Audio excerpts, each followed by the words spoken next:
Okay, so people have been asking me, Mr. Firewood Zipline, how do you fell a tree? There are many ways. I'll just kind of go over the basic one that's simple for most beginners. I'm sure people will complain about this because there's many ways. But lumberjacks, they have a lot of tools in their back pocket, and this is a good way to do it for a beginner. Like here's a tree, here's ground, and we're going to cut it about right here. I'm going to try to make it fall that away. So the first thing you do is figure out about a third of the way of the tree across. And so we're going to try to make our notch cut a third of the way. So the first thing you'll do is take your chainsaw and cut straight through about a third of the diameter of the tree. Then we're going to go at about a 45-degree angle and cut down to make the notch. And it's real important to meet at this spot right here to make the hinge. Now, if you're going to do a Humboldt cut, which is more advanced, you have to cut up, and at this angle, it's a little harder for beginners, so just try it this way and see. I wouldn't do any real precision aiming, missing houses with this, but it should be okay. Then what you do is you go to the other side of the tree. And what you want to do is leave about a tenth of the diameter as the hinge, this part here. So you go with your chainsaw on this side and cut and cut and cut. And stop somewhere along there and put a felling wedge in. It's like this little plastic wedge, and you hit it in with a hammer. And it'll help make sure the tree doesn't accidentally fall that way. It only comes this way. And go ahead and get your chainsaw going again. Then you get close to 1/10 of the way here. So you have this gap. I mean, this piece of wood is the only thing holding the tree in place now. And that's going to be your hinge. And this hinge is neat because it makes the tree fall in the exact direction you want it to fall, as long as there's no crosswinds and the tree wasn't leaning to begin with. Then you go ahead and you start tapping in this wedge all the way. And as you push this wedge in, tapping it in, it could take multiple wedges.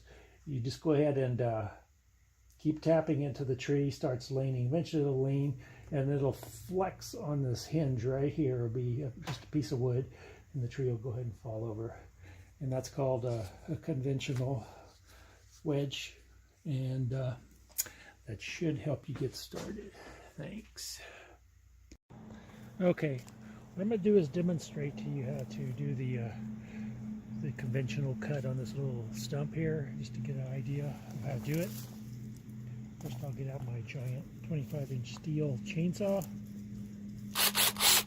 Now it's actually one of these little battery-powered ones here.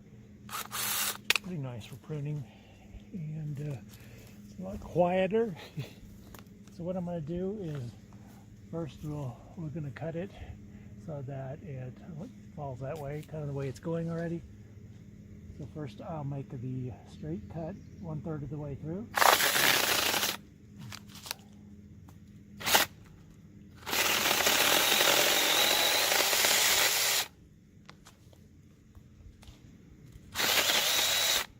And I'll make this cut.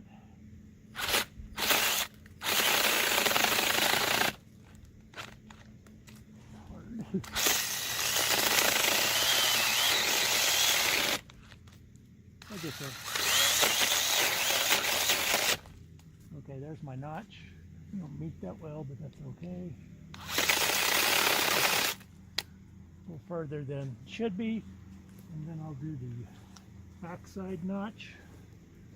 I have to go to the other side, I think.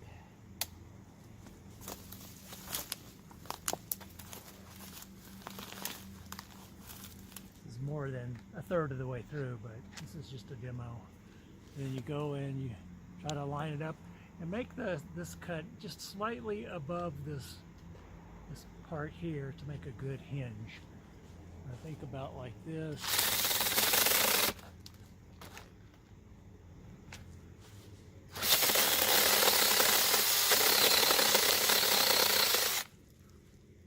There's not much left there. Then at this point with a real tree, what you would do is you would go ahead and put in the felling wedge right here to hold it from falling over backwards.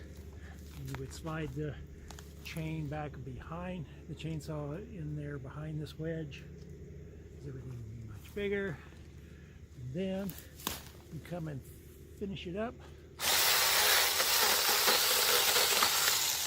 And it hits you in the face, because that's dangerous stuff. Okay, that's how you do a simple conventional notch.